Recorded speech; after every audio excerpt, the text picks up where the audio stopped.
Përshëndetje të gjithëve edhe një herë. Mirë se erdhët në debatin e radhës në Debati 5.0, kampionati kombëtar i debatit. Unë jam Luigj Gurakuqi, jam drejtori i projektit, por sot jam edhe moderatori i këtij debati. Dëshiroj t'ju bëj me dije se jemi në edicionin e 3 të këtij kampionati dhe është hera e parë për shkak të pandemisë Covid-19 që jemi adaptuar në këtë mënyrë për ta zhvilluar debatin përmes platformës Zoom. Mirë se vini, i drejtojmë skuadrave të dy shkollave të Elbasanit, Dhaskal Todri dhe Luigj Gurakuqi. Është një qytet që ka goxha traditë në kampionatin e debatit dhe unë uroj që sot të shkojë po kaq mirë sa ka shkuar edhe më parë debatet në Elbasan. Debati 5.0 është një projekt që mbështetet nga fondacionishoqeriaehapurpershqiperine në partneritet me Ministrinë e Arsimit, Sportit dhe Rinisë dhe Kongresit Rinor Kombëtar. Në fakt, ky vit e shikon këtë kampionat shumë të zgjeruar.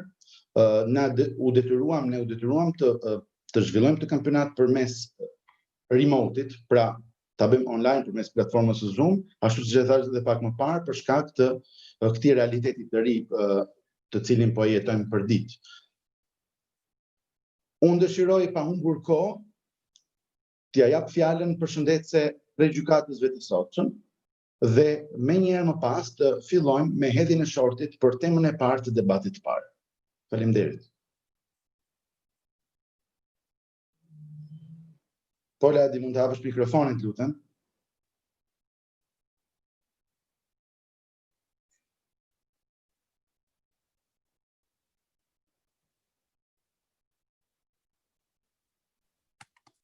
Përshëndetje të gjithëve. Ergjys, më dëgjon? Po, të dëgjoj. Përshëndetje. E ndoqja me shumë vëmendje diskutimin e pyetjes. Ju uroj të dyja shkollave, të dyja gjimnazeve të Elbasanit shumë suksese. Dje patëm mundësi të dëgjonim dy gjimnaze të tjera të Elbasanit dhe uroj dhe besoj se edhe dita e sotme do karakterizohet nga një debat i cili do të na mundsojë neve të japim pikë të merituara. Dhe kjo është shumë e rëndësishme, por gjithashtu edhe kënaqësinë të dyja skuadrave për të qenë, ndoshta të dyja ose ndoshta njëra, pjesë e 16-s. Pasi shanset janë për të gjitha të debat të LIBURNETIK.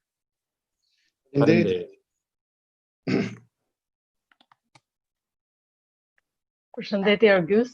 Përshëndetje. Për ata që s'njohin, unë jam Bler Tatuci. Sot kam fatin të jem gjykatëse për dy shkollat e Elbasanit, Luigj Gurakuqi dhe Dhaskal Todri. Faktikisht unë të dyja shkollat i njoh se kam pasur mundësi në debatet e viteve të kaluara t'i ndjek.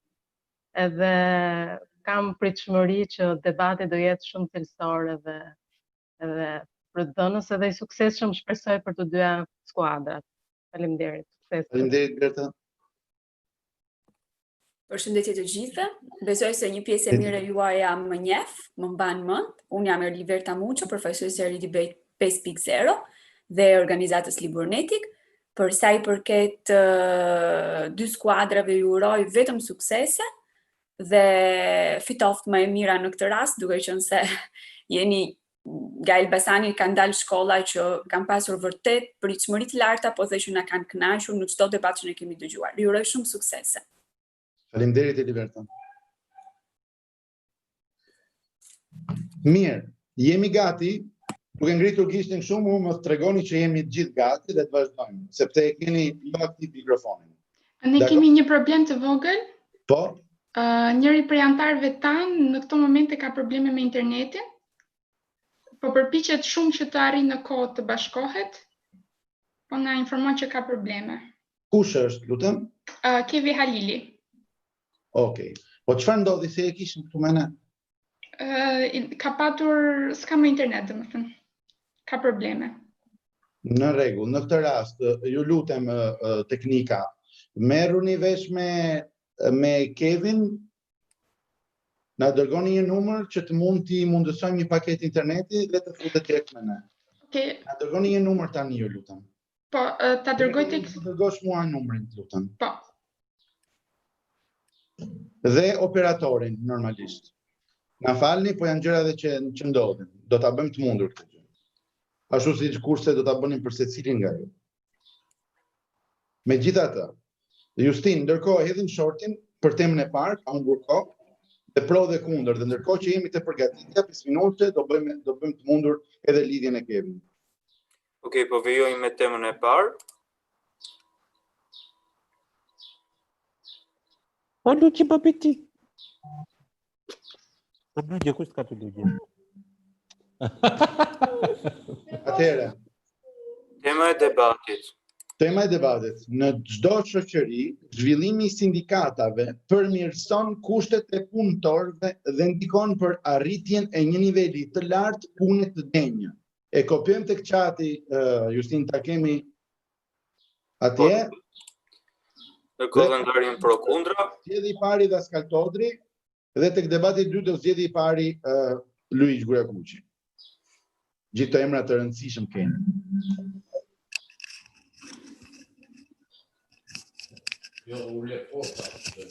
Ladi, të lutem mbyllë mikrofonin. Atëherë, Dhaskal Todri është kundër temës dhe Luigj Gurakuqi është pro temës. Mund t'i shikojmë tani në chat, t'i lexoj edhe një herë Justin, në mënyrë që në çdo shoqëri, edhe një herë dëgjoni se është e rëndësishme të kuptojmë temën. Në çdo shoqëri, zhvillimi i sindikatave përmirëson kushtet e punëtorëve dhe ndikon për arritjen e një niveli të lartë pune të denjë. Dhaskal Todri është kundër dhe Luigj Gurakuqi është pro.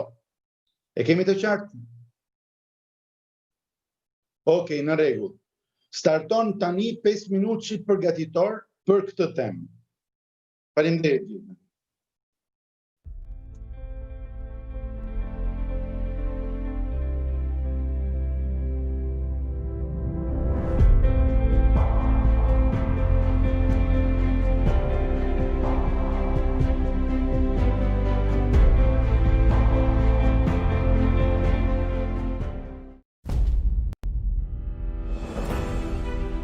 Tibo TV, tani e gjen tek çdo televizor smart, merre në Samsung, LG, Android TV dhe Box, Apple TV, Amazon Fire TV, Vestel.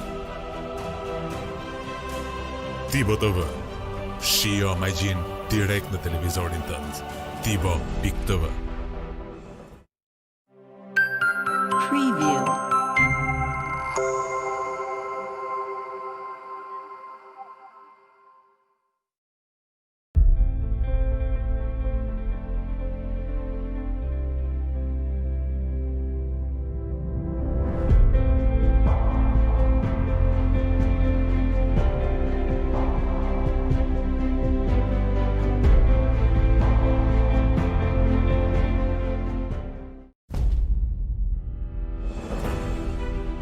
Tibo TV, tani e gjen tek çdo televizor smart, merre në Samsung, LG, Android TV dhe Box, Apple TV, Amazon Fire TV, Vestel.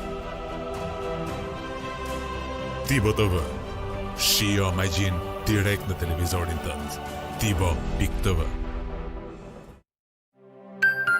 Preview.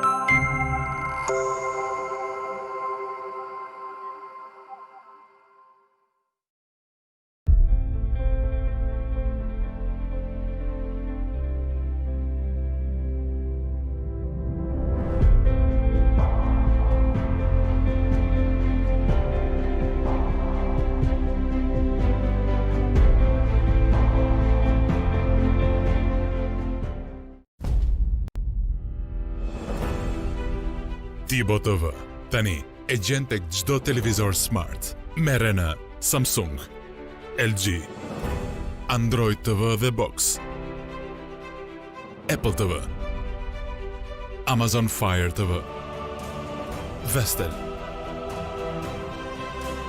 Tibo TV, shijo magjin direkt në televizorin tënd. Tibo.tv. Preview.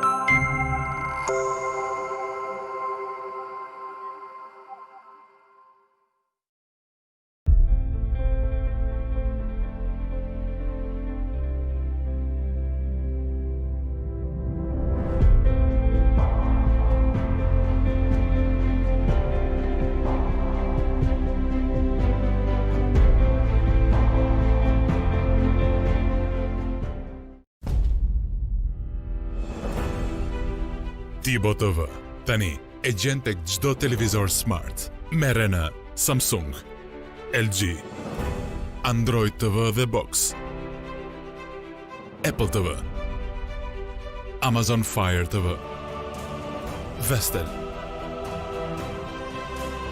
Tibo TV. Shijo magjin direkt në televizorin tënd. Tibo.tv. Preview.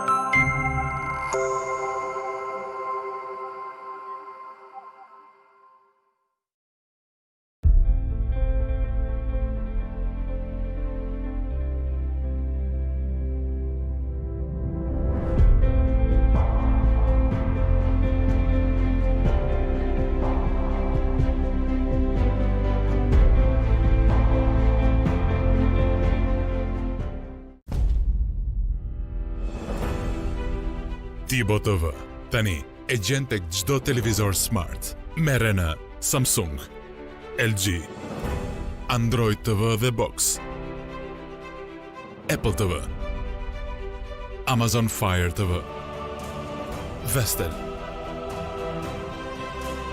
Tibo TV. Shijo magjin direkt në televizorin tënd. Tibo.tv. Preview.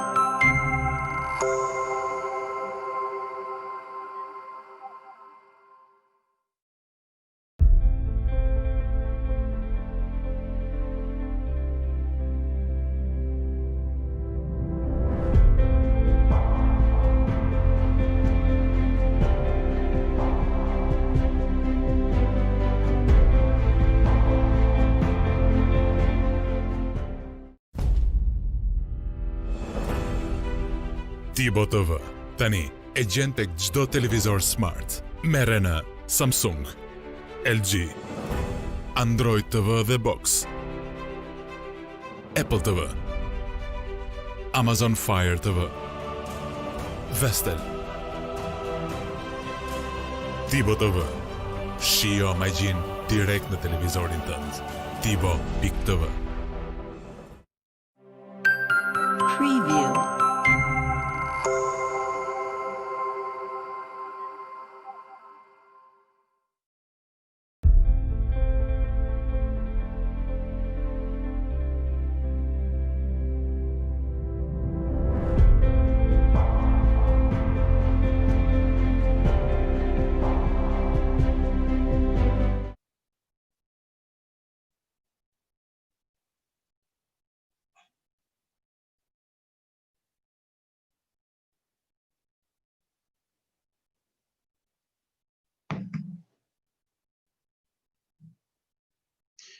Dhe koha ka mbaruar, koha përgatitore ka përfunduar.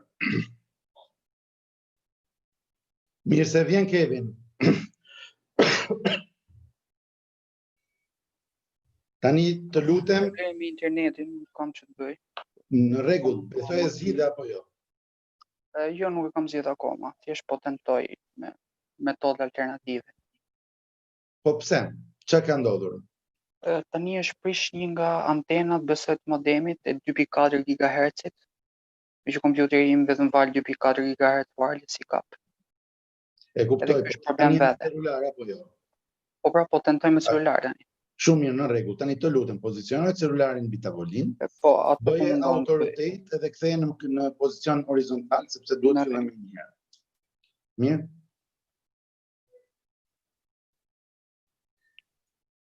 Unë ju uroj shumë fat, mos u stresoni. Kampionati është diçka, është një aktivitet shumë i bukur, shumë formues dhe bëhet për ju. Nuk bëhet për t'u stresuar, po bëhet për t'u formuar dhe për t'u argëtuar. Okej? Në rregull atëherë. Jemi gati. Ju lutem ato që nuk flasin të mbyllin mikrofonin, Kevin, Valentina, e tjerë me radhë, mbyllin mikrofonin dhe fillojmë menjëherë me debatin. Fillon skuadra pro temës, por si fillim e të them edhe një herë temën. Në çdo shoqëri zhvillimi i sindikatave përmirëson kushtet e punëtorëve dhe ndikon për arritjen e një niveli të lartë pune të denjë. Dhaskal Todri është kundër dhe Luigj Gurakuqi është pro. Okej? Fillon Luigj Gurakuqi. Përshëndetje, jam Valentin Nina, ish maturanti i shkollës Luigj Gurakuqi. Më lëni ta filloj duke thënë se për çdo klub futbolli është emocion i veçantë të sfidojë fituesin e kampionatit ose të sezonit kaluar, megjithatë kjo e bën ekipin tjetër të gatshëm për të përballuar sfidën. Në vitin George Orwell është një shkrimtar anglez i cili ka shkruar një libër të quajtur Viti 1984, sipas të cilit bota ndahet në 3 klasa, klasa e parë, e 2 dhe e 3, ku e 3-ta ka tendencën të sundojë mbi 2 të parat, dhe kjo vendoset në raporte pune, pra punësie. Nëse klasa e parë dhe klasa e mesme nuk tenton të kundërvihet klasës së tretë, atëherë këta kanë për të ndjerë të përjashtuar gjatë gjithë jetës së tyre, dhe në konceptin e punës ky kundërshtim përfaqësohet nga sindikatat.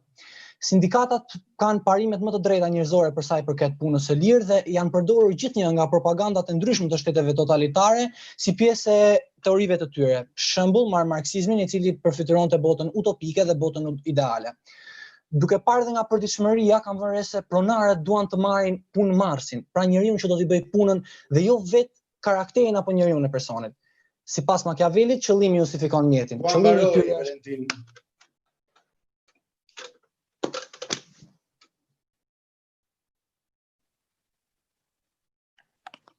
Përshëndetje, unë jam Elisa Kotuzi, nxënëse e gjimnazit Dhaskal Todri, dhe dëgjova me shumë vëmendje argumentin tuaj dhe jam dakord që sindikatat lindin si organizata dhe janë shumë të dobishme, dobit e tyre janë të pamohueshme. Megjithatë, sindikatet në na vijnë thjesht si një zë, pra thjesht si një lexues, të cilat lexojnë të drejtat e punës. Pra, në vetvete ato thjesht janë të drejtat e punës për krah të drejtave themelore të njeriut. Kështu, nëse do ta shikonim sindikatat nga një pikpamje më e gjerë, do të vëmë re që nuk kemi një alternim të ndërsjellë midis të drejtat e punëdhënësit dhe të punëmarrësit. Kështu, sipas korporatave ndërkombëtare, themi se punëdhënësit ju është reduktuar vullneti për të hapur vende të reja të punëve si rrjedhoi disa faktorëve të ndryshëm. Dhe këto faktorë lidhen pikërisht me mospatjen e mundësisë për të pushuar nga puna një punëtor sepse nuk i shërben më. Këto faktorë lidhen pikërisht me paksimin e sigurimeve dhe këto faktorë lidhen gjithashtu edhe me pamundësinë për të punësuar një punëtor në mënyrë të përkohshme. Faleminderit. Atëherë përshëndetje, unë jam Kisi Çakani nga shkolla Luigj Gurakuqi. Duke qenë pjesërisht dakord me ato çfarë tha parafolësja nga skuadra tjetër, do të doja të shtoja se nëse ne nuk do t'i kishim këto sindikata, pra nëse ne nuk do t'i kishim këto bashkësi të organizuara pikërisht për t'i dhënë zë të drejtave të punëtorëve dhe kërkesave të tyre, atëherë të drejtat e tyre në një farë mënyrë do të shkeleshim, por nuk është sindikata ajo që rezulton si arsye e shkeljes apo mospranimit të gjitha të drejtave të punëtorëve dhe të gjitha kërkesave të tyre. Do të doja të shtoja se puna është vërtet një koncept që ndryshon dhe zhvillohet dhe merr një updatim vit pas viti dhe ky koncept në kohën e sotme është i tillë që të siguroj që puna të kryhet në një mënyrë më të zgjuar, pra duke u përshtatur më tepër me idenë e qenies mirë me shëndet të punëtorit, pra shëndetësi është një temë tepër delikate, e cila në pamjen të parë duket tepër larg nga mosha jon, por jo përkundrazi, jemi konshient për bisedimet për bashkim, që mund të çojnë në uljen e pagave dhe shtimin e kushteve të tjera të lidhura, të cilat mund të rrisin në nivele të larta të parësyshme. Nëse kompania nuk është në gjendje të mbajë pagat dhe kustet të larta për punëtorët e sindikatës, atëherë lihet me disa opsione, mund të rrisë çmimet për mallet ose shërbimet që ofron. Ajo madje mund të nënvlerësojë punën e disa punëtorëve të saj. Mund të zhvillojë numrin e punës vetërimi që ra duke lënë një fuqi punëtorë të pamjaftueshme për të menaxhuar ngarkesën e përgjithshme. Për të qenë më konkret, do doja të sjella një shembull ideal, e cila është greva e madhe e guruve jugperëndimore, e cila u zhvillua në Amerikë, kryesisht në shtetet Arkansas, Illinois, Kansas, Missouri dhe Texas, nga marsi deri në shtator të vitit 1986. Ai përfshin rreth 200.000 pjesëmarrës, 200.000 pjesëmarrës. Kompanitë sekuritore përfundimisht mbizotruan duke shtypur punëtorët jo sindikale, duke zëvendësuar ata me punëtorë të rinj. Një shembull tjetër është dhe greva e madhe e çmyrit, e cila nisi kur 147 punëtorë minatorë çmyri hynë në përfunduar. Atëherë, përshëndetje edhe një herë, unë jam Megi Bica nga Luigj Gurakuqi. Atëherë, ajo që dua të them është që sindikatat ndihmojnë punëmarrësit në përmirësimin e aftësive të tyre personale. I ndihmojnë ato me informacion dhe këshilla për legjislacionin e marrëdhënieve të punës, kushtet e punës dhe të shëndetit në punë, rregullat e miratuara nga punëdhënësi dhe zbatimin e kontratës individuale dhe kolektive të punës. Së dyti, sindikata mund të mbrojë anëtarët e saj si nëpërmjet parashikimeve mbrojtëse të bëra në kontratë, ashtu edhe duke I dhënë këshilla përpara se të shkruaj kontratën në para punëdhënësit. Gjithashtu, sindikata ka të drejtë të mbrojë anëtarët e saj kur I cënojnë interesat nga punëdhënësi, duke I referuar gjykatës përkatëse nga një kërkesë sipas legjislacionit civil. Të treti, sindikatat përfaqësojnë interesat e punëmarrësit në forma të ndryshme. Faleminderit. Përmendes se sindikatat mund të jenë në interes të punëdhënësit dhe të punëmarrësit, megjithatë, unë do doja të sjellja një shembull nga historia që na ka treguar të kundërtën. Në periudhën pas luftës së dytë botërore dhe para se Margaret Thatcher të bëhej kryeministre, ekonomia ishte në stagnacion për shkak të disa problemeve dhe një kyç ishte militantizmi I punëtorëve. Pra punëtorët dilnin në greva dhe në protesta për shkak se kishin sindikata që ja mundsonin gjë të tillë. Ato protestonin që gjithnjëherë më shumë donin rritje page, donin ulje të të punës dhe kjo pengonte zhvillimin e ekonomisë. Ndërkohë kur Margaret Thatcher erdhi me masat e saj të njohura si neokonservatorizmi, ajo uli mundësinë e punëtorëve që të dilin në greva dhe në protesta kaq shpesh sa që ta dilin. Pra sindikatat në këtë rast ishin jo në dobi të ekonomisë apo të punëdhënësit, përkundrazi ato ishin në efekt negativ dhe në efekt të kundërt. Faleminderit. Atëherë, për sa I përket paraforcës, e vlerësoj shumë pak një historik që dha, bazuar faktikisht në diçka që është shumë e vërtetë, por ne e dimë shumë mirë që këto greva që organizohen sigurisht janë me leje nga ligji, sepse sipas deklaratës së Asamblesë së OKB-s, e cila është mbartur në vitin 1966, të gjitha vendet që kanë firmosur këtë kontratë kanë të detyrueshme garantimin e të drejtave sociale, kulturore si dhe ekonomike, dhe të cilat vendet që bëhen pjesë. Gjithashtu më falni është përmendur dhe një fakt tjetër që kishte të bënte me mosbarazin ose mosmarrëveshjen midis punëdhënësit dhe punëmarrësit. Po ky është fundja funksioni I sindikatave, që të japi domethënë mundësinë që jo vetëm një zë, por disa zëra të bashkohen dhe ky zë të dëgjohet edhe më shumë. Dhe siç po thoja, vendet që garantojnë këto drejtat kanë të drejtë gjithashtu që secili mund të marrë pjesë në sindikata si punëdhënës, si punëmarrës pa asnjë përjashtim, si të organizojnë greva që e përmend sërish faktin që gjithmonë merret leje nga ligji. Gjithashtu, duke qenë se sindikatat kanë filluar që prej periudhës fillestare të kapitalizmit dhe që akoma vazhdojnë të ekzistojnë, kjo tregon që ato kanë patur një impakt pozitiv në zhvillimin e vendeve. Mbaroj. Atëherë përshëndetje. Jam dakord me Orianën në momentin kur thotë që sindikatat kanë kohë që kanë ekzistuar dhe madje kanë shërbyer si negociator apo katalizator midis punëdhënësve dhe punëmarrësve. Por kjo nuk ndodh gjithnjë, sidomos në vendet e zhvillim ku niveli I informimit të popullsisë është mjaft I ulët dhe në të njëjtën kohë ligji nuk siguron rregulla të forta që I kontrollojnë këto sindikata, ka keqpërdorime në masë. Dihet që sindikatat mbajnë 1.5 deri në 2.5% të pagës së punëtorëve dhe shpesh punëtorët shprehen se nuk janë në dijeni të kësaj dhe në të njëjtën kohë nuk I dinë se cilat janë përfitimet që ato marrin nga sindikatat në këmbim të kësaj përqindje të pagës që atyre u mbahet. Pra, nëse në duart e gabuara sindikatat edhe në vende si vendi ynë që niveli I informimit nuk është aq I lartë dhe ligji nuk është aq I fortë që t'i kontrollojë, mund të kryen keqpërdorime që sjellin që nuk janë në dobi as të punëtorëve dhe as të punëdhënësve. Regina Rika nga shkolla Luigj Gurakuqi. Pavarësisht kësaj që ju tha, duhet pasur parasysh që zhvillimi I sindikatave ka një rëndësi tepër të madhe, pasi arrin të sigurojnë mbajtjen e ekuilibrave në tregun e punës, duke përfshirë këtu edhe zgjidhjen e problematikave të ngritura, apo ngritjen e zërit si një organizat e vetme të gjithë së bashku për një qëllim. Këtu pra kemi kërkesën e vazhdueshme të njerëzve për të jetuar shëndetshëm me orë të reduktuara, kushte më të mira pune, apo dhe në një mënyrë më të organizuar. Faleminderit.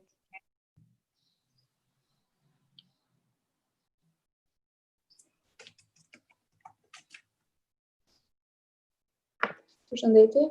Atëherë jam dakord deri diku me argumentin tuaj kur thoni se sindikatat janë promotorë I zhvillimit të drejtave të punëtorëve dhe përmirësimit të kushteve të tyre të punës. Janë fakt, për ato janë më tepër një mjet që ndërtohet, përdoret dhe funksionon vetëm e përsëris vetëm në shoqëri që kanë arritur një funksionim të mirëfillt të strukturës së tyre sociale dhe shtetërore. Lejoni të përmend Shtetet e Bashkuara të Amerikës, ku fuqia punëtore më pak se 20% për tyre janë antarë të sindikatave.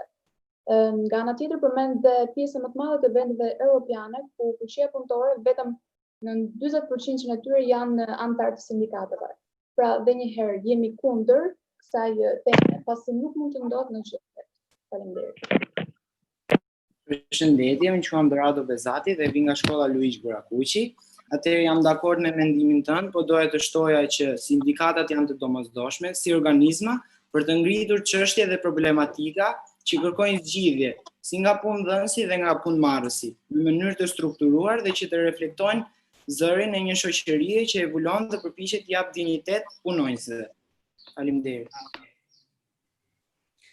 Atëherë, duke qenë dakord me argumentin që dha raporti, dua të kujtoj faktin se në momentin kur kemi të bëjmë me një shtet si Shqipëria, kur demokracia dhe niveli i lartë nuk kemi një nivel të lartë shoqërie si në vendet e tjera të Evropës, atëherë nuk mund të pretendojmë që të kemi sindikata aq aktive dhe aq efektive për të pasur dhe punëtorë të cilat të gëzojnë të drejtat e tyre. Mund të përmend rastin e intervistën në A2 CNN ku Kol Nikolla, i cili është kreu i Federatës së Sindikatave, thotë se pra shkosa në Shqipërinë nuk kemi një ligj i cili gëzon dhe mundson të drejtat e punëtorëve në vendin tonë, atëherë sindikatat do mbeten vetëm një formalitet. Dhe kjo është e pamohshme.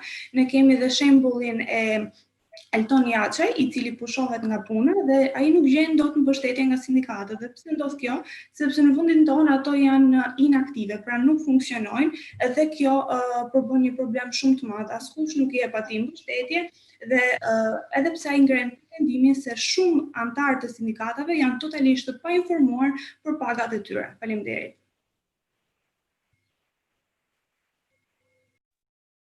Përshëndetje, unë jam Erin Samorja nga Luigj Gurakuqi.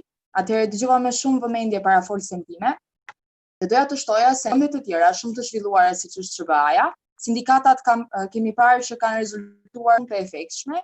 Marr shembullin e para disa muajsh, një aleancë e 12 sindikatave në Kaliforni përmbysi 4 masat e propozuara nga Arnold Schwarzenegger, që do të dobësonin të drejtat e punonjësve dhe madje do të paksonin sigurimet e tyre. Pra në këtë rast, sindikatat u ngritën në mbrojtje të drejtave të punëmarrësve, të cilët arritën një rezultat shumë të mirë për ta. Faleminderit.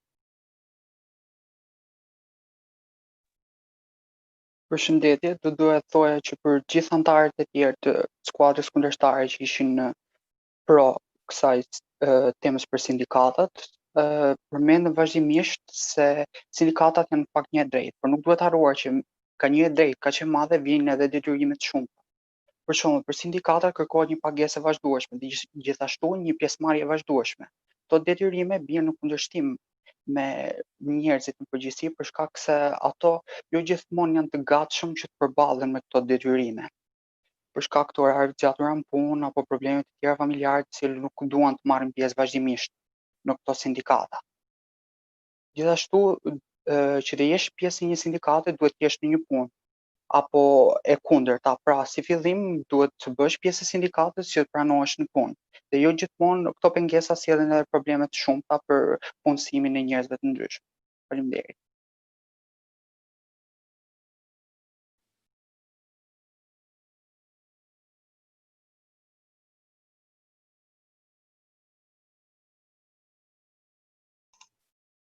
Mela, nuk të dëgjojmë.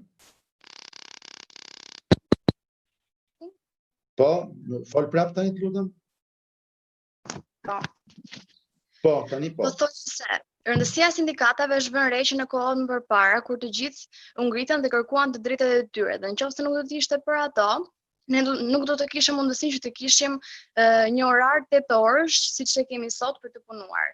Gjithashtu ne kemi vënë re se sindikatat në vendin tonë janë ngritur si në rastin që po bëhet protestë në ditët e sotme për shkak të transportit. Dhe të gjithë po kërkojnë të drejtat e tyre. Faleminderit.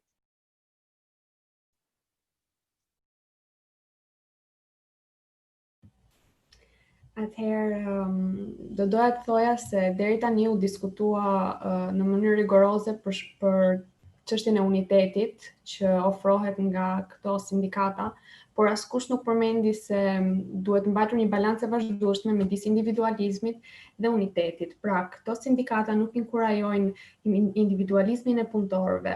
Kjo do të thotë që nëpër sindikata merren vendimet përbashkëta edhe nëse disa punëtorë nuk janë dakord me këtë vendim dhe ato nuk kanë mundësinë e zgjedhjes. Gjithashtu, mund të përmbyll duke thënë se ka argumenta të shumta pro dhe kundra, por këto argumenta janë ato që sugjerojnë se përshtatshmëria e sindikatave dhe kontributi i tyre në zhvillimin e shoqërisë varet nga mënyra se si është ndërtuar një shoqëri në një komb të caktuar dhe a është e përshtatshme sindikata për të kontribuar në këtë komb. Dhe është e kuptueshme që kjo e hedh poshtë temës se në çdo shoqëri sindikatat zhvillojnë shoqërinë.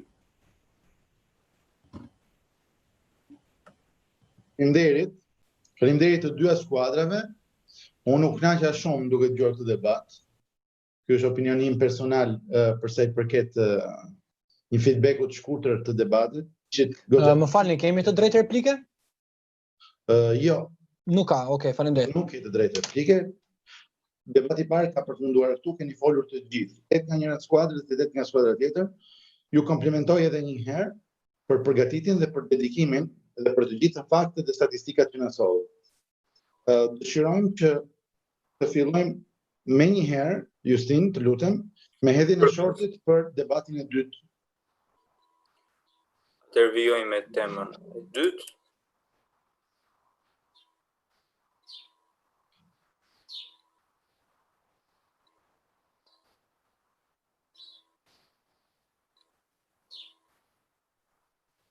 Tema e debatit të dytë, debatit e liderëve, si që quajmë ndryshe ose impromptu, është qeveria e nxënësve duhet të jetë pjesë e vendimarrjes së shkollës. Qeveria e nxënësve duhet të jetë pjesë e vendimarrjes së shkollës. E vendosim edhe këtë në chat që ta vizualizojmë në vazhdim nga të gjithë, nëse do doni ta rilexoni për ta pasur sa më të qartë temën, dhe hedhim shortin pro dhe kundër. Do zgjedhi normalisht, siç e tham, Luigj Gurakuqi në fillim.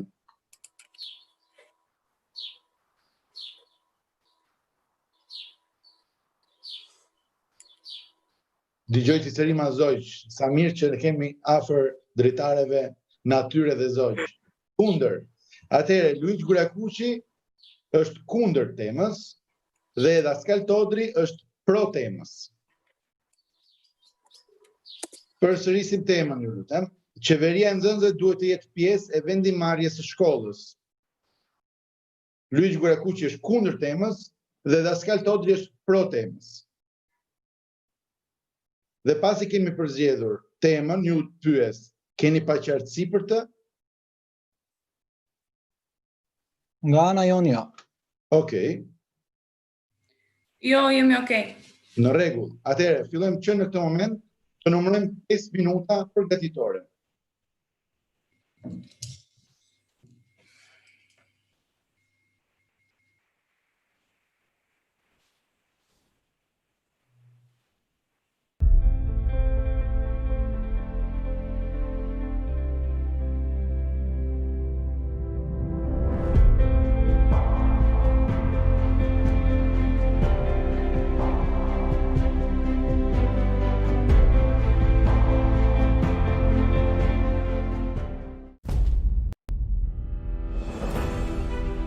Tibo TV, tani e gjen tek çdo televizor smart, merre në Samsung, LG, Android TV dhe Box, Apple TV, Amazon Fire TV, Vestel. Tibo TV, shijo magjin direkt në televizorin tënd. Tibo.tv. Preview.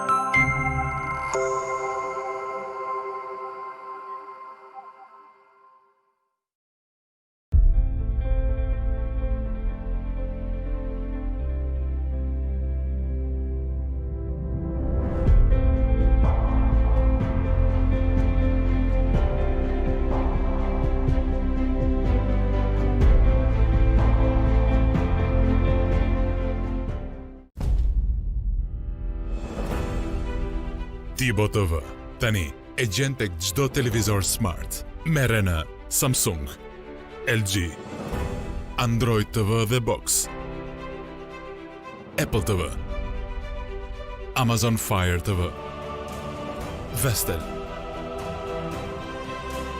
Tibo TV. Shijo magjin direkt në televizorin tënd. Tibo.tv. Preview.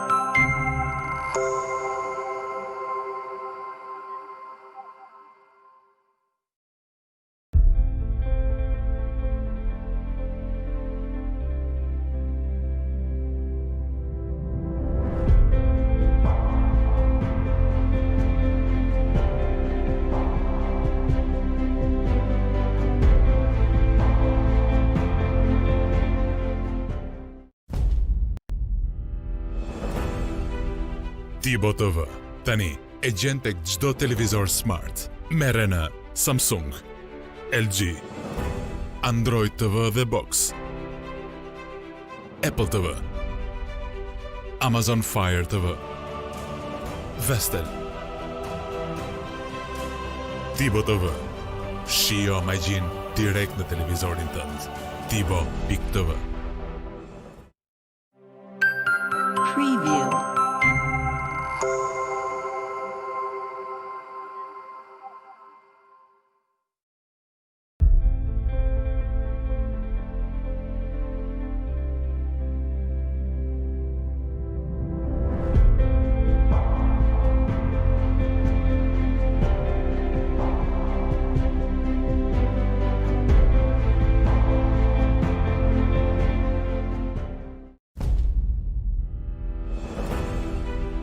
Tibo TV. Tani e gjen tek çdo televizor smart, merre në Samsung, LG, Android TV dhe Box, Apple TV, Amazon Fire TV, Vestel. Tibo TV. Shijo magjin direkt në televizorin tënd. Tibo.tv. Preview.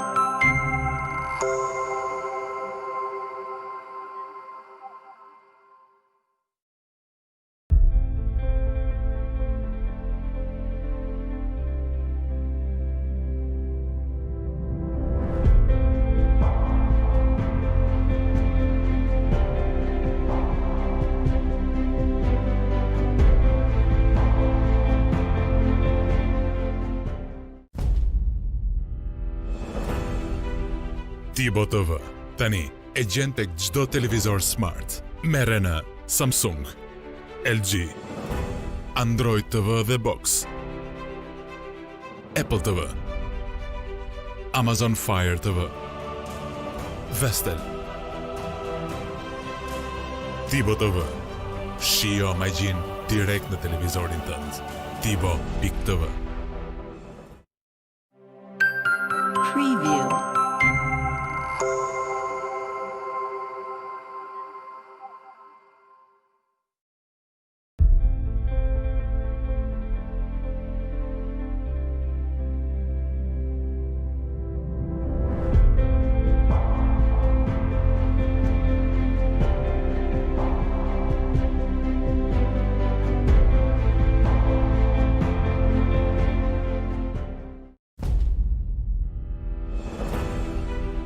Tibo TV.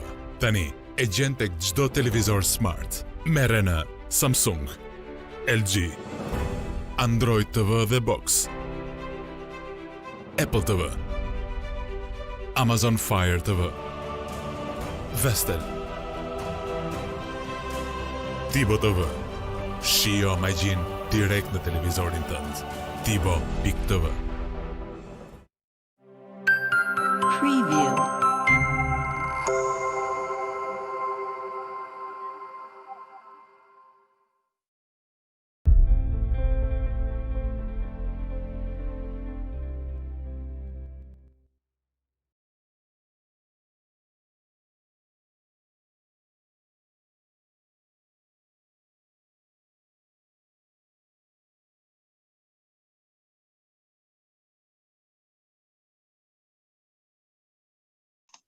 Koha ka përfunduar, vajzat e djem, jemi gati, jemi këtu, më bëni një shenjë, hapni video t'ju lutem, Simela, Regina,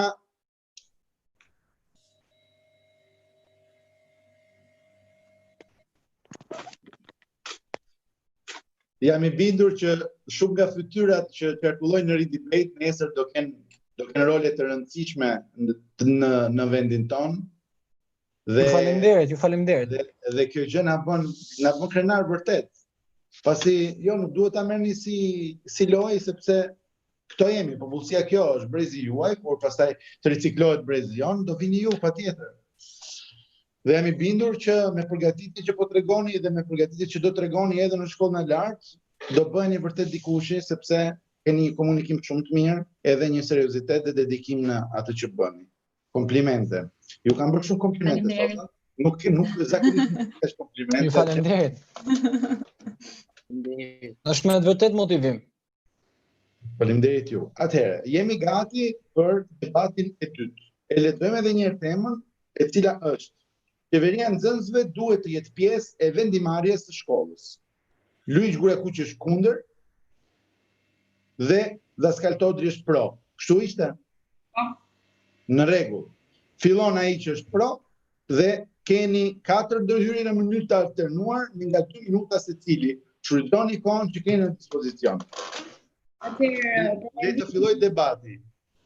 Atëherë, për mendimin tim dhe normalisht bazuar në gjykimin i cili bazohet në fakte, por edhe në Kushtetutën e Shqipërisë, nëse hapim Kushtetutën, aty mund të gjejmë direkt ligjin i cili parashikon të drejtat e qeverisë së nxënësve në Republikën e Shqipërisë.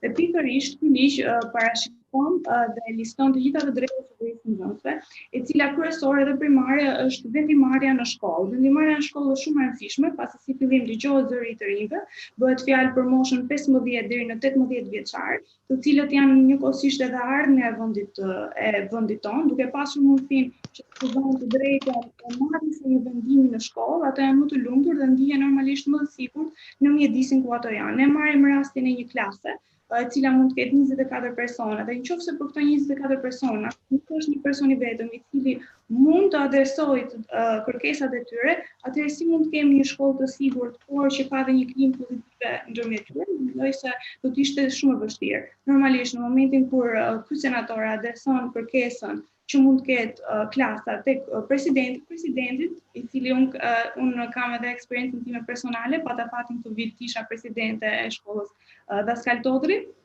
dhe pata mundësinë të kuptoj se si funksionojnë gjërat më në brendësi.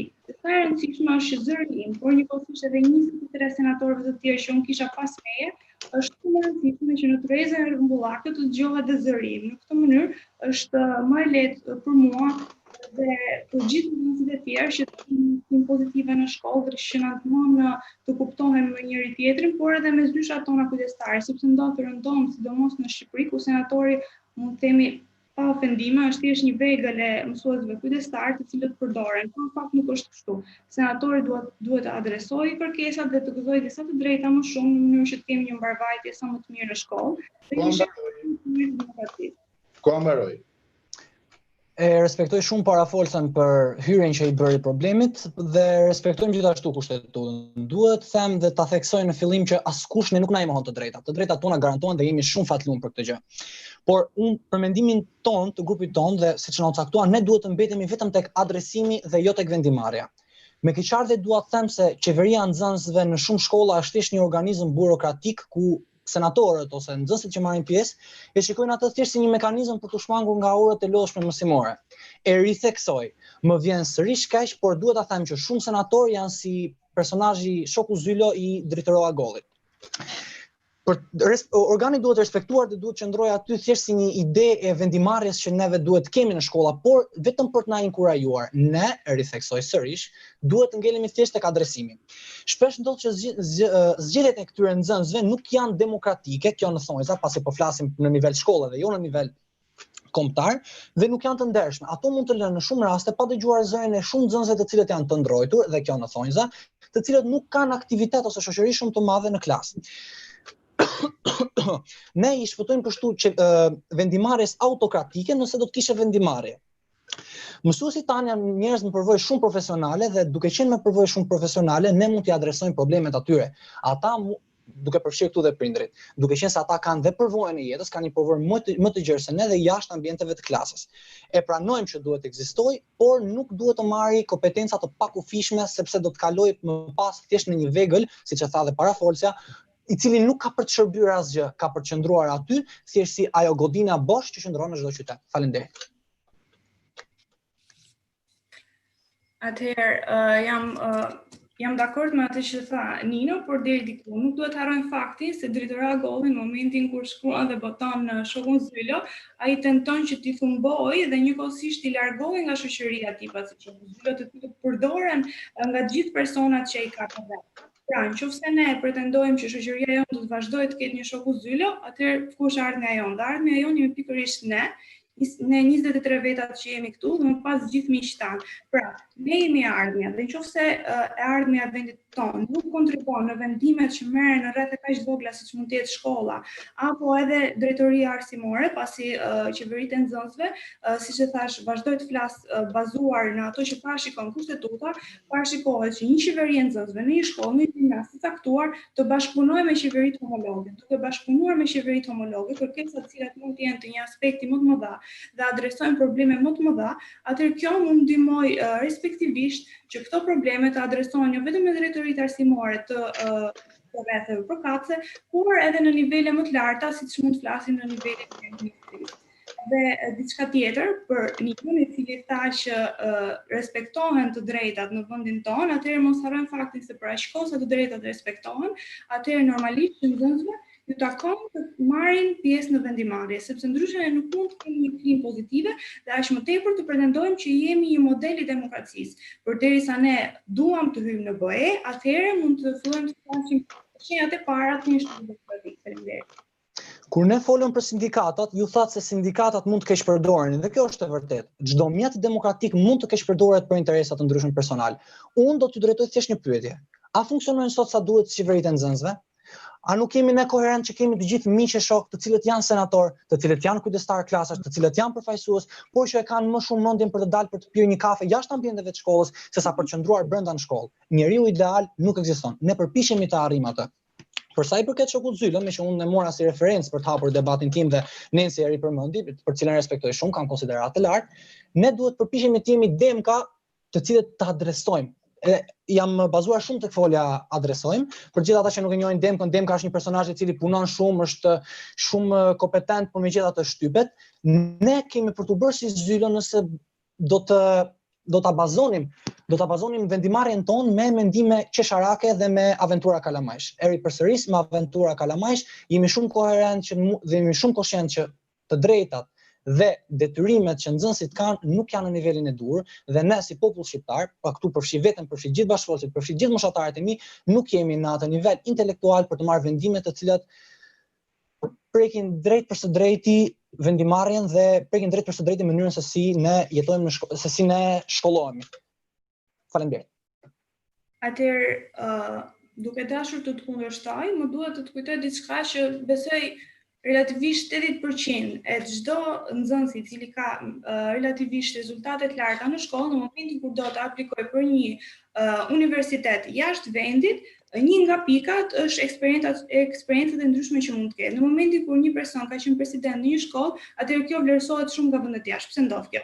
Kjo ndodh përveç faktit sepse përveç faktit që mund të jetë një model I demokracisë, pra një shoqëri ku vendimarrja nuk I takon vetëm një personi, por pra hierarkia është vendosur në mënyrën e duhur, kjo na ndihmon shumë në faktin që një person rrit akoma më shumë në leadershipin. Për shembull, mua personalisht më ka ndihmuar shumë që nëpërmjet advokimit dhe dërgimit të burit të teknikut të shkollës drejt instancave më të larta, më ka ndihmuar të rritem si lidere dhe më ka ndihmuar shumë të rritem vetë si person. Dhe normalisht që kjo respektohet shumë edhe nga vendet jashtë. Kështu që mendoj se për te fakti që na neve si të rinj, normalisht që na ndihmon shumë të jetojmë në një shoqëri më aktive dhe në një shoqëri më demokratike.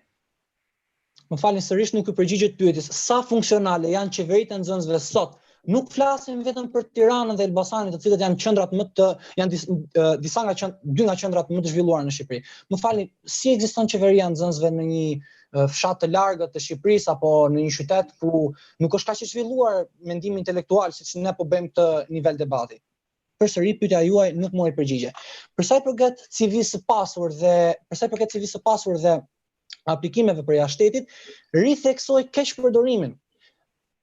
Mekanizmi i qeverisë së nxënësve, pavarësisht idealit të lartë që paraqet, keqpërdoret nga senator, jo për rastin tuaj në fjalë, unë ja thash dhe e them prapë kam konsiderat lartë për ju, po nga shumë persona të tjerë të cilët nuk mund të jenë të aftë për të qenë senator, por në disa rrethana apo aspekte të ndryshme arrin të jenë senator dhe e përdorin këtë për të arritur, për të aplikuar, megjithatë nuk mund të jenë lider. Ideja dhe parimi është shumë i lartë. Po, vendimarrja duhet të ekzistojë, po nxënësit duhet përfshihen në vendimarrje. Por kur nxënësit nuk janë të aftë që të arrijnë të adresojnë problemet, nuk janë të aftë të marrin vendimet e duhura për shkollimin e tyre, atëherë qeveria e nxënësve duhet ta kufizojë pushtetin në thonjza që ajo zotëron. E ritheksoj, çdo gjë demokratike mund të keqpërdoret. Çdo gjë e cila demokracinë e përfshin në masë, që janë klasat në 24 nxënës, mund të keqpërdoret. Për të shpëtuar nga keqpërdorimi, për të mbrojtur të gjithë ata nxënës të cilët bullohen dhe çdo skenar tjetër të vuajtur që ato mund të kenë në shkollë, problemet duhet të adresohen ke mësuesit, tek prindërit sepse janë më kompetent dhe ç'është e vërteta, ne thjesht duhet të inkurajohemi për të marrë vendimarrje. Ne nuk jemi në atë nivel. Faleminderit. Faleminderit. Nancy, kemi konsumuar 4 herë nëse nuk gabojmë. Po, Nancy filloi debatin, Po, pikërisht. Atëherë, debati ka përfunduar këtu. 4 ndërhyrjet nga secili nga ju janë kryer. Unë ju komplimentoj edhe për debatin e dytë. Ishte goxha interesant. Pikëvështrimet ishin shumë origjinale dhe përfshinin një pjesë shumë të gjerë të temës të cilën ne përzgjodhëm si debatin e dytë impromptu sot në përballjen e shkollave tuaja. Unë ju falenderoj edhe një herë, zyrtarisht në emër të LIBURNETIK, në emër të Kampionatit Kombëtar të debateve për përballjen e sotme, për respektimin e rregullave dhe për seriozitetin që treguat. Pa diskutim, një falenderim special i shkon edhe mësuesve tuaj, të cilët ju kanë ndjekur në këtë rrugtim dhe që kanë treguar jashtëzakonisht interes të lartë për një realizimin e këtij kampionati, projekti. Dëshiroj pa humbur kohë, fjalën juris, ose më mirë të japim kohën e duhur që i duhet juris për t'ju vlerësuar dhe për 4-5 minuta do e marrin fjalën dhe do thonë pikët e sot. Ju kujtoj se ndryshe nga vitet e kaluara, ne sot nuk kemi të kualifikuar ose të skualifikuar. Ju do merrni një sasi pikësh sipas vlerësimit të juris dhe këto pikë do i shtohen tabelës së pikësimit të skuadrave të tjera që tashmë kanë kryer debatin në nivel qyteti. Në përfundim të kësaj faze, që do të thot data 30 qershor 2020, ne do zbulojmë se cilët do jenë 16 skuadrat të cilat do kualifikohen për në fazën finale të kampionatit të debateve. Në varësi normalisht të pikëve. Pra, 16 vendet e para do kualifikohen. Ky ndryshim formati dhe jap leje juris që të tërhiqen për të vazhduar me vlerësimin. Ky ndryshim formati ka të bëjë me faktin se në edicionet e kaluara ne pamë se në disa qytete niveli ishte shumë i lartë. Dhe në përballje në nivel qyteti na duheshe me do e mos që të eliminonim njërën skuadrë dhe të kualifikonim skuadrën tjetër. Ndërkohë që në qytetet të tjera edhe skuadra fituese që kualifikohej merrte shumë pak pikë sesa në këto qytete ku niveli ishte i lartë. Ndaj gjykuam se është më e drejtë japim një pikësim për skuadrat që në fazën e parë, pra në fazën nivel qyteti, dhe pse jo, të jetë e mundur që të 4-ta ose të 2-a ose të 3-a skuadrat nga Elbasani për shembull të kualifikohen, potencialisht mund të kualifikohen të 4-ta, potencialisht mund të mos kualifikohet asnjëra. Gjithçka mund të ndodhë. Okej? E njëjta gjë nuk vlen vetëm për Elbasanin, vlen për Tiranën, vlen për Shkodrën, vlen për Korçën, vlen për Vlorën etj. Gjithë me radhë. Pra, mos e lëm më në dorë të kualifikimin tek qyteti, përfaqësia e qytetit, por tek cilësia e skuadrës. Gjykojmë se është më drejt kjo, apo jo? Po, është realisht më drejt. Në rregull. Normalisht çdo formulë ka pikat e forta dhe pikat e dobta. Edhe kjo formulë ndoshta mund të ketë pikat e dobta, ne presim dhe sugjerime pas kampionatit, me qëllim që të mund ta reflektojmë në kampionatin e ardhshëm, vitin tjetër. Unë ju them të qëndroni online dhe të qëndroni të lidhur, mbajini kamerat hapur, mbyllini mikrofonat, nëse dikush nga ju ka ndonjë koment paraprakisht, sepse do keni të drejtë të flisni edhe pasi të japim rezultatin nga një koment për secilën skuadër. Por nëse dikush nga ju dëshiron të shtojë apo të thotë diçka në këtë moment, mund ta bëjë.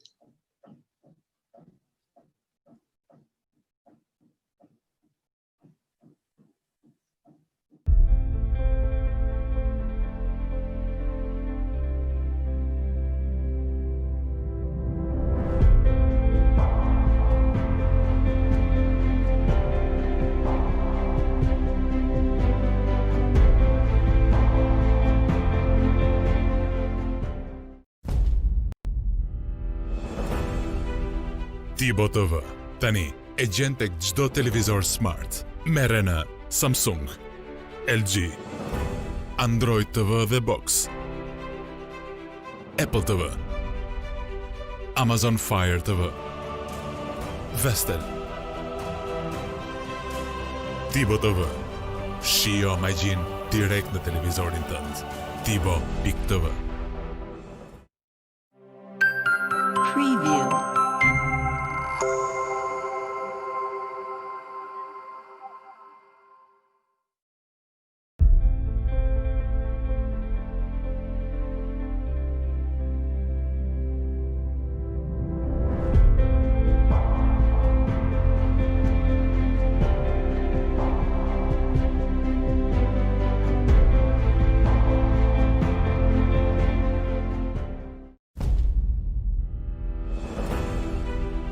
Tibo TV, tani e gjen tek çdo televizor smart, merre në Samsung, LG, Android TV dhe Box, Apple TV, Amazon Fire TV, Vestel.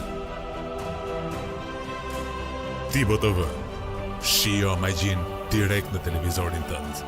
Tibo.tv. Preview.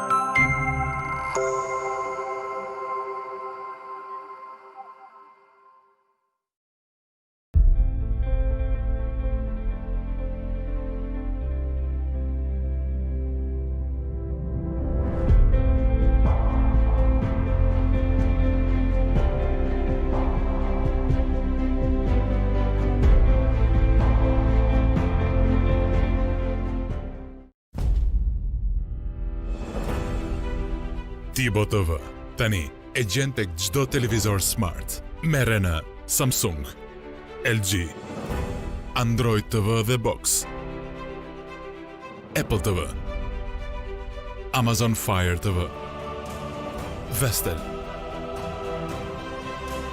Tibo TV, shijo magjin direkt në televizorin tënd. Tibo.tv. Preview.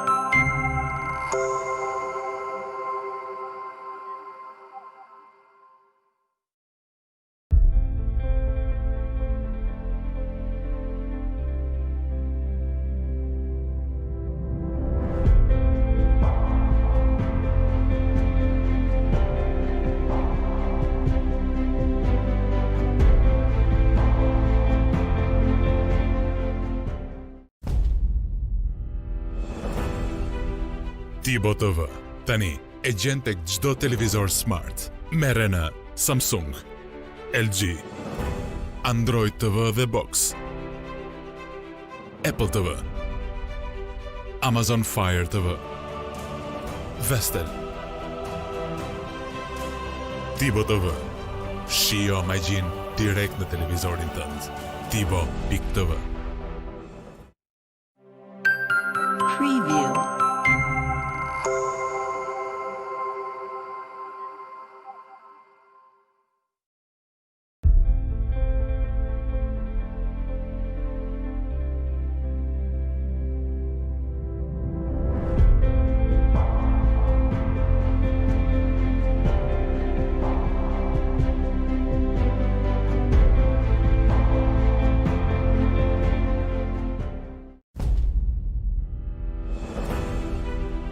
Tibo TV.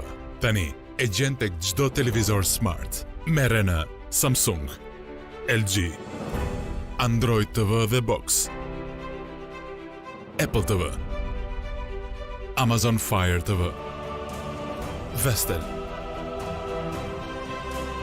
Tibo TV. Shijo magjin direkt në televizorin tënd. Tibo.tv. Preview.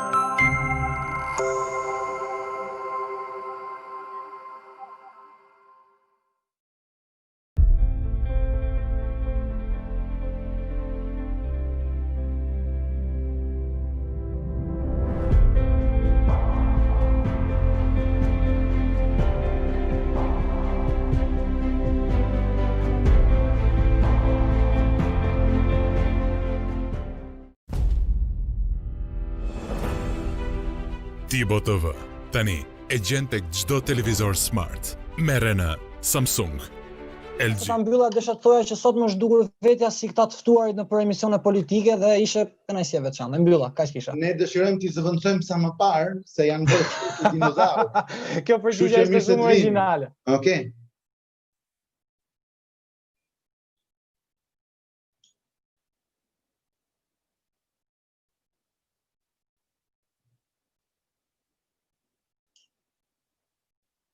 Besoj se tani jemi online, Justin, apo jo?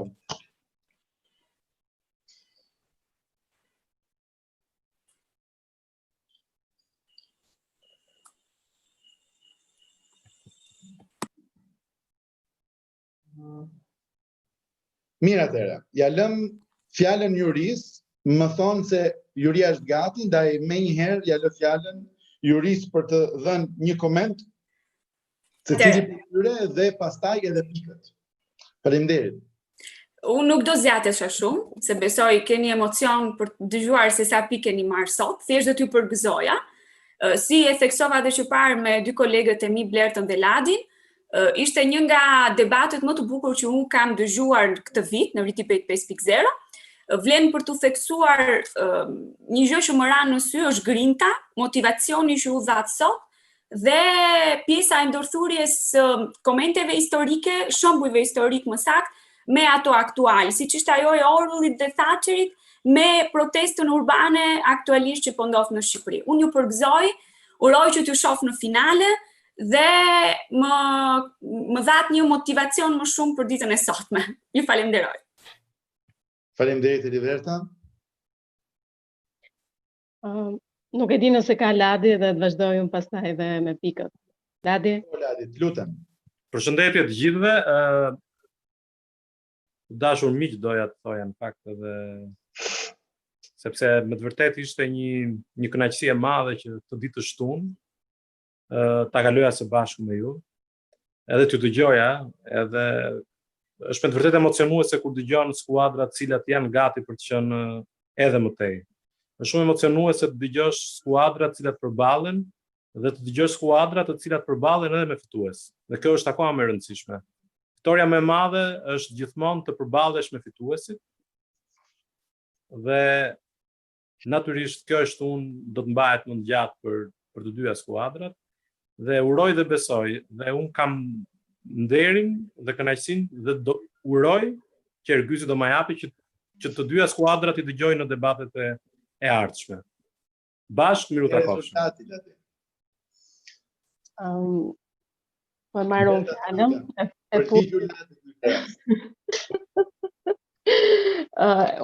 Besoj që do marrë Ladi përgjigje dhe e ka përgjigjen pa shumë pikpyetje. Faleminderit për debatin që na falët, emocionin që na dhuruat edhe për gjithë angazhimin tuaj. Me argumenta shumë objektive, patjetër motivuese, edhe me nota humori, batuta, edhe kjo ishte bënte gjithë ecurinë e debatit shumë më interesant. Unë jam e surprizuar pozitivisht nga të dyja shkollat. Domethënë përballë ishte vërtet goxha e fortë, edhe vërtet dëshiroj që t'ju shoh në finale, por pikët janë ato që vendosin ecurinë e secilës skuadër, edhe juria në unanimitet ka votuar. Për shkollën Luigj Gurakuqi 277 pikë dhe për shkollën Dhaskal Todri 272 pikë. Besoj të dyja skuadrat janë në finale dhe Ladi mori përgjigje. Edhe ju uroj shumë suksese edhe fundjavë të bukur, shijojeni, argëtoni. Edhe suksese. Besoj që tima e dytë Bansari do rritet pak më shumë sot, se ka marrë disa leksione. Edhe suksese për ata që do njësë një fazë tjetër të jetës së tyre, më angazhuese, edhe jam e sigurt që shumë nga ju do t'i shohim nëpër panele dhe në mezi po presim të kemi fytyra të reja edhe shumë motivuese. Faleminderit. Faleminderit Berta, faleminderit të dyja skuadrave. Tani do u alë dhe ju fjalën pa diskutim. Unë jam shumë i gëzuar që shkolla Luigj Gurakuqi ka arritur të akumuloj pak më tepër pikë se Dhaskal Todri, që është kampion në fuqi. Ju thash është emocion të sfidosh kampionin në fuqi dhe ne morëm si sfidë. Ju thash që kur hapa debatin fillim. Në rregull. Pata unë derin që të hapja debatin dhe ju them që është emocioni e vazhdo të kesh të siguri. Mirë, faleminderit. Unë dëshiroj të lë për një koment të shkurtër, shumë të shkurtër sepse nuk duhet të zgjatemi më. Të dyja skuadrat unë i përgëzoj dhe urime për rezultatin e sotshëm. Faleminderit. Nëse mund të bëj një koment? Patjetër. Ajo që unë vura re, përveç kënaqësisë që kishte debatuarit sot, ishte edhe kënaqësia që kam patur mundësinë të jem vitet e kaluara dhe eksperiencët që kam fituar, ju e kam transmetuar dhe anëtarëve të rinj, kështu që Debati, përveç se na aftëson brenda grupit, na jep mundësinë edhe që ta transmetojmë. Pra është projekt në vazhdimsi, kështu që kjo mua më dha edhe më shumë kënaqësi. Suksese të dyja skuadrave. Faleminderit gjithëve. Dikush dëshiron të thotë diçka? Dikush tjetër? Mirë atëra. Unë kisha diçka për të. Po, okej, se më thua. Përshëndetje, ishte eksperiencë e parë për mua për të qenë pjesë e një debati. U argëtova shumë, nuk prisja. Por nuk e di. Do ishte në vërtet e bukur tani të përballeshim me Dhaskal Todrin në ekranin e RTS-s. Do ishte shumë mirë. Patjetër, kemi këtu Ladin e misionit 4 që mund na i bëj të mundur një gjë tillë, patjetër. Kjo varet nga ne, pastaj nga përballja që do kemi me shkollat e tjera, po e ritheksoj ishte kënaqësi e veçantë, unë shumë nga nxënësit e panelit kundërshtar, disa kanë patur rast të njoh personalisht, disa jo. Megjithatë përballja ishte shumë e bukur. Mirë Valentin. Një nga qytetarët është motivimi më i mirë për ta shtyrë fundjavën. Ju faleminderit. Out. Faleminderit dhe na ndiqni në debatet e tjera. Faleminderit të gjithëve. Unë ju uroj një fundjavë sa më të bukur. Dhe mirupafshim. Mirupafshim. Mirupafshim, sukses të gjithëve. Gjithë mirat, mirupafshim. Mirupafshim.